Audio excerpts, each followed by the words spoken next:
व्याधि क्षमत्व। आयुर्वेद मतानुसार हाम्रो शरीरमा 7 किसिमका धातुहरू हुन्छन्। यहाँ धातु भन्नाले जसले शरीरलाई धारण गर्छ त्यसलाई बुझिन्छ। यी 7 किसिमका धातुलाई सप्तधातु भनिन्छ, जुन निम्नानुसार रहेका छन्: रस, रक्त, मांस, मेद, अस्थि, मज्जा र शुक्र। हामीले खाने शुद्ध, पौष्टिक र सन्तुलित आहारबाट जब हामी शुद्ध आहार रस प्राप्त गर्छौं, त्यसबाट रक्त धातुलाई पोषण, शुद्धता र ऊर्जा प्राप्त हुन्छ।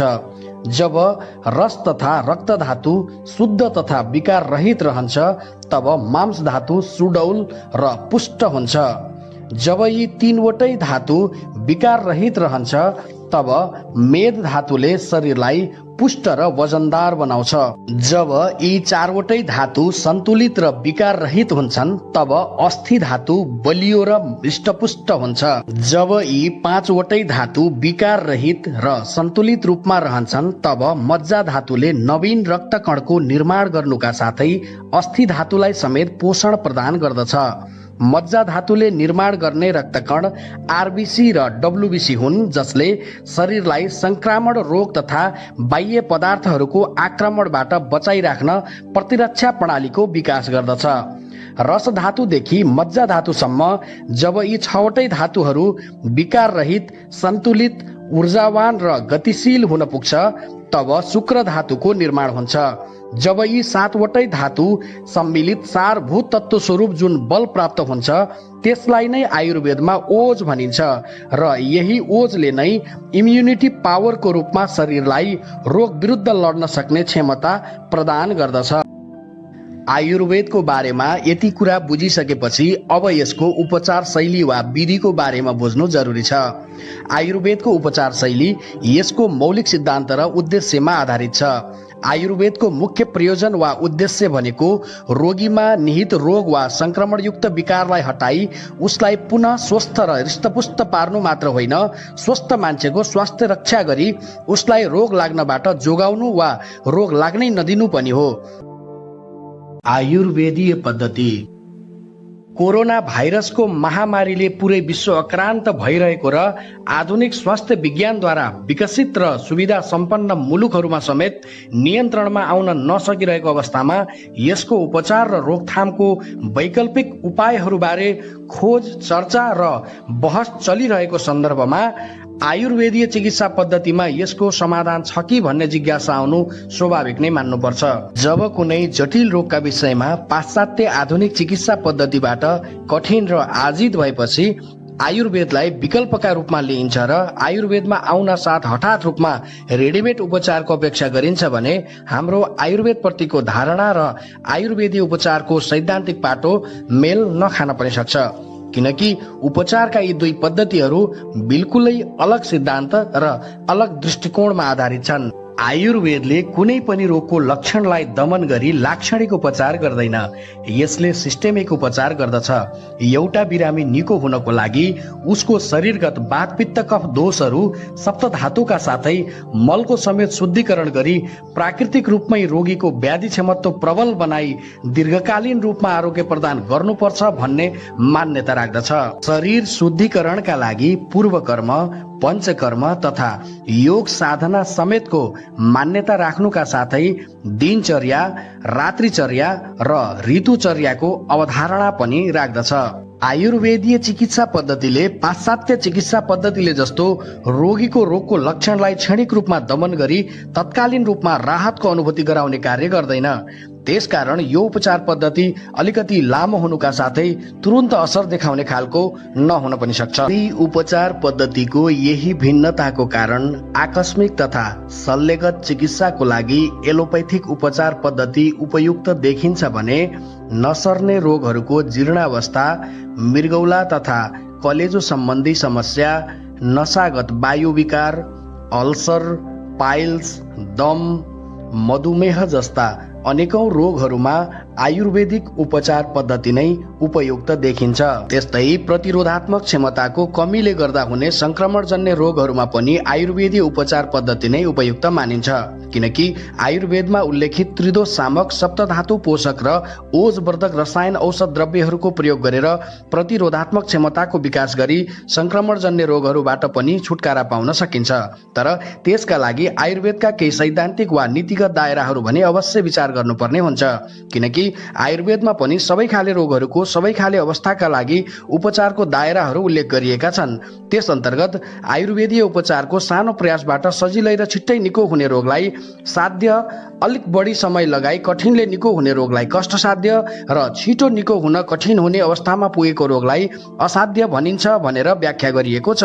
शारीरिक दोषको प्रकोप अनुसार वा विकृतावस्था अनुसार पनि रोगहरूको वर्गीकरण गरिएको छ। यस अन्तर्गत निज रोगहरू प्राय साध्य र कष्टसाध्य हुन्छन् भने आगन्तुक रोगहरूमा भने एकल दोष विकृत भई उत्पन्न हुने वातज, पित्तज वा कफज व्याधिहरू साध्य, द्विदोषज व्याधिहरू कष्टसाध्य र सन्निपातज अवस्थामा पुगेपछि असाध्य हुन्छन् भनेर पनि मान्न सकिन्छ। यदि यस अर्थमा कोरोना भाइरसको संक्रमणलाई हेर्ने हो भने आगन्तुक रोगको सन्निपात जोर भनेर मान्न सकिन्छ। सन्निपातको उत्पत्ति।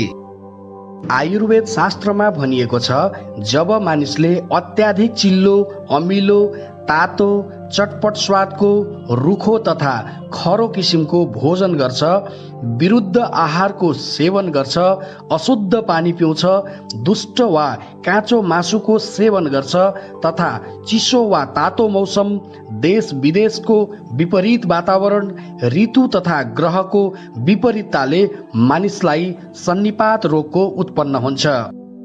सन्निपातका लक्षणहरू। अकस्मात कहिले ज्वरो बढ्नु त कहिले चिसो हुनु, स्वभावमा परिवर्तन हुनु, सबै इन्द्रियहरूले आफ्नो कार्यधर्म गर्न छोड्नु, शरीरको सम्पूर्ण अस्थिपञ्जर तथा जोर्नीहरूका साथै टाउकोमा अत्याधिक पीडा हुनु, आँखाबाट अविराम आँसु बगिरहनु, शरीरको वर्ण कालो तथा रातो हुँदै जानु, कानमा झ्याइ झ्याइ आवाजका साथै दुखाइ समेत हुनु, कण्ठ वा घाँटीमा किल्ला गडेको जस्तो घोचेको अनुभव हुनु, तन्द्रा अर्थात् होस गुम्दै गए जस्तो अनुभव हुनु, दम तथा खोकी बढ्दै जानुका साथै श्वास प्रश्वासमा कठिनाइ हुनु, अरुचि, भ्रम, तन्द्राका साथै जिब्रो कालो, खस्रो तथा लाटो हुँदै जानु, कफमा रगत मिसिएर आउनु, रातभर छटपटी भइरहनु, अत्याधिक पसिना आउनु वा बिल्कुलै नआउनु, अकस्मात नाच्ने, गाउने, हाँस्ने, चिच्याउने, रुने, टाउको ठोक्ने जस्ता पागलपनका लक्षणहरू देखिनु, हृदयमा सियोले घोचेको जस्तो अनुभव हुनु, मलमूत्रको निष्कासन बन्द हुनु वा पीडाका साथ आंशिक मात्रामा हुनु, शरीर कंकाल जस्तो देखिनु, कण्ठमा कफको घ्यार घ्यार आवाज आउनु, आवाज शून्य हुनु, ओठ, मुख, जिब्रो आदि अङ्ग पाक्न थाल्नु, पेटमा असह्य भारीपन, नाडीको गति महामन्द, शिथिल, सूक्ष्म, टुटेको जस्तो हुनुका साथै पिसाब बेसार घोलेको जस्तो पहेँलो वा कालो हुनुका साथै मलावरोध सहित मृत्युजन्य पीडाको आभास हुन्छ भने त्यस अवस्थालाई सन्निपात भनिन्छ। शास्त्र अगाडि भन्छ, जो वैद्य वा चिकित्सकले औषधि, रसभस्मादि द्रव्य, यन्त्र मन्त्र वा तन्त्र लगायत आफ्नो सम्पूर्ण बुद्धि विवेक वा सामर्थ्यले सन्निपातलाई हटाई रोगीलाई रोगमुक्त गर्न सक्छ, त्यो वैद्यलाई आफ्नो सम्पूर्ण धन सम्पत्ति दिएर पनि रोगी ऋणी नै रहन्छ, किनकि यो अवस्था भनेको यमराजको हातबाट खोसेर ल्याउनु सरह हो। आचार्य सुश्रुत, चरक तथा बागवट ऋषिका अनुसार सन्निपात ज्वरो एउटै किसिमको हुन्छ, तर अन्य ऋषिको मतानुसार 52 प्रकारको हुन्छ, जसमध्ये 13 किसिमको मुख्य छन्। ती 13 मध्ये केहीलाई असाध्य अथवा निको नहुने भनेर बताइएको छ भने केहीलाई कष्टसाध्य वा मुस्किलले निको हुने भनेर भनिएको छ। ती 13 वटा सन्निपात निम्न हुन्: सन्धिक, अन्तक, रुग्दाह, चित्तभ्रम, शीताङ्ग, तन्द्रिक, कण्ठकुब्ज, कर्णक, भुग्न नेत्र, रक्तष्ठिवी, प्रलाप, जीवक तथा अभिन्यास। आयुर्वेदमा यी 13वटा सन्निपातको अलग अलग लक्षण, अवस्था तथा उपचारको अलग अलग यत्न लेखिएको छ, जसमा भनिएको छ कि सन्दिग्ध सन्निपात 7 दिन, अन्तक 10 दिन, रुग्दाह 20 दिन, चित्तभ्रम 24 दिन, शीताङ्ग 15 दिन, तन्त्रिक 25 दिन, कण्ठकुब्ज 13 दिन, कर्णक 90 दिन, भुग्न नेत्र 8 दिन, रक्तष्ठिवी 10 दिन, प्रलाप 14 दिन, जीवक 16 दिन तथा अभिन्यास 15 दिनसम्म रहन्छ। यदि यस बीचमा कुनै संक्रमण थपिए रोगी बिचैमा पनि मर्न सक्छ, तसर्थ सन्निपात रोगीलाई चिसो कुराहरूबाट जोगाउनु, दिनमा सुत्न नदिनु, तातो पानी मात्र पिउन दिनु, आउँ तथा कफ शामक ओजवर्धक आहार विहारहरू खान दिनु, लङ्घन कर्म गराउनु उपयुक्त हुन्छ भनेर निर्देश गरिएको छ। सन्निपात व्याधिका अवस्था र लक्षणहरू कोरोना भाइरसको संक्रमणका लक्षणहरूसँग मेल खानु र रोग उत्पत्तिको कारणदेखि रोकथामका उपायहरू एवं चिकित्सा व्यवस्थापनसम्म सम्पूर्ण कुराहरू मेल खानु निश्चय नै संयोग होइन, बरु आयुर्वेदका ती आचार्यहरूको दूरदर्शिता मान्न सकिन्छ जसले हजारौं वर्ष अगाडि नै आगन्तुक रोगको सन्निपात व्याधि अवस्था भनेर उल्लेख मात्र गरेनन् कि रोगको लक्षण देखा पर्ने समयका साथै चिकित्सा व्यवस्थापन समेत उल्लेख गरी सविस्तार वर्णन गरे।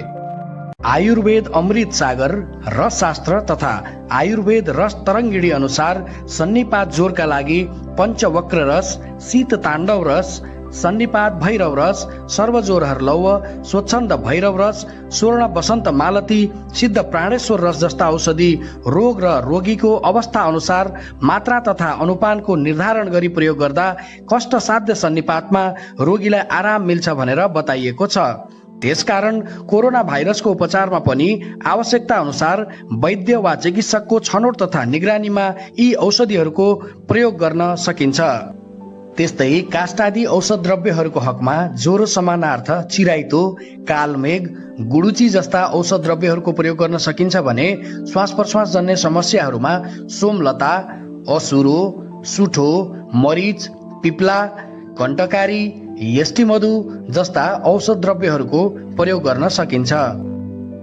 आगन्तुक व्याधिको सन्निपातज अवस्थामा बिरामीको प्रतिरोधात्मक क्षमता अर्थात् ओज कमजोर हुने हुँदा प्रतिरोधात्मक क्षमताको वृद्धि गर्नको निम्ति रसायन तथा भिटामिन सी युक्त द्रव्यहरूको प्रयोग गर्नु पर्दछ।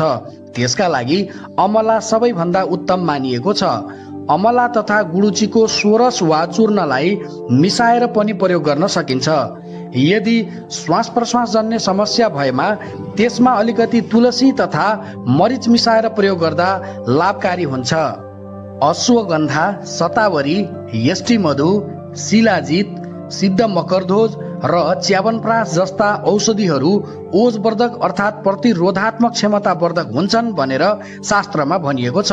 त्यस्तै गौमूत्रको प्रयोग पनि अत्यन्त फलदायी हुने कुरा आयुर्वेदमा बताइएको छ। गौमूत्रको अर्कलाई 10 देखि 20 ग्रामका दरले 1 कप मनतातो पानीमा राखेर सेवन गर्नाले सप्त धातुगत तथा त्रिदोषज विकारहरूको शुद्धिकरण हुन्छ भनेर आयुर्वेदमा उल्लेख गरिएको छ। आयुर्वेदीय उपचार पद्धतिलाई प्राथमिकता दिएर कोरोना भाइरसको संक्रमणको उपचार गरिरहेका आयुर्वेदिक अस्पतालहरूले उपचार पश्चात निको भएका केही बिरामीहरू डिस्चार्ज भई घरतिर जाँदै गर्दा उपचारमा खटिएका स्वास्थ्य कर्मीहरूले फूल वर्षाई खुसी व्यक्त गरेको यो दृश्यले आयुर्वेदको वैज्ञानिकतालाई अझै पुष्टि गरेको छ।